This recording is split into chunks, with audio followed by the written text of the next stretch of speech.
रास्ता कड़े हेब झोटी प्रतियोगिता।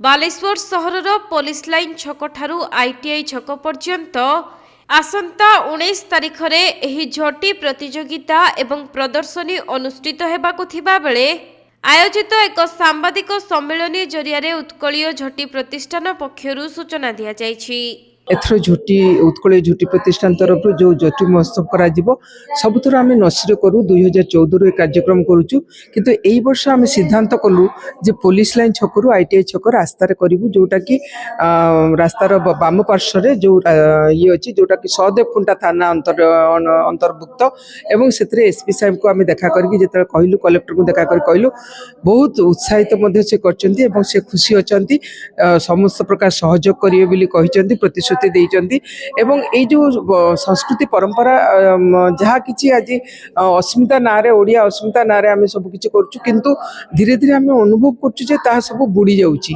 कारण परवर्ती पीढ़ी करूना कि ग्रहण करना जो लक्ष्मी पुराण लक्ष्मी माँ को आम आह्वान करूँ धीरे धीरे बंद होती उत्कल झोटी प्रतिष्ठान तरफ आम करने चिंता करूँ रास्तार कले या असुविधा हम जी लोक जीवासवा लोक सांगे सांगे समान देखिबे एवं रास्ता रे से हिसाब रे कार्यक्रम को आमे करूछु। तेबे ओडिया घरर संस्कृतिर परिचय हेउछि झोटी।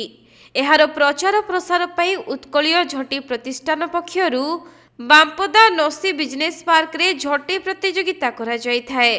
मात्र चलित वर्ष एहाकु पुलिस लाइन छकर बाम पार्श्वरु आईटीआई पर्यंत करा जिबा पई संगठन पक्षरु निष्पत्ति निया जायछि। तेबे एही प्रतियोगिता रे कोनोसी प्रवेश राशि नथिबा बेले भाग नेबाकु थिबा महिला बा युवती माने घरु पिठौ प्रस्तुति करी आनिबा पई कुहा जायछि।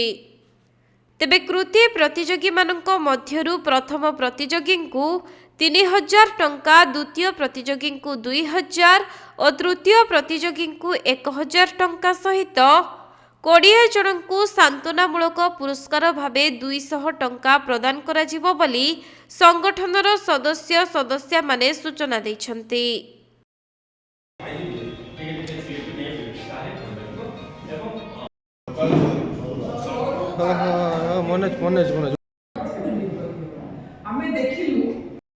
बालेश्वरରୁ प्रसन्नजित सेठीଙ୍କ रिपोर्ट कोणार्क लाइव।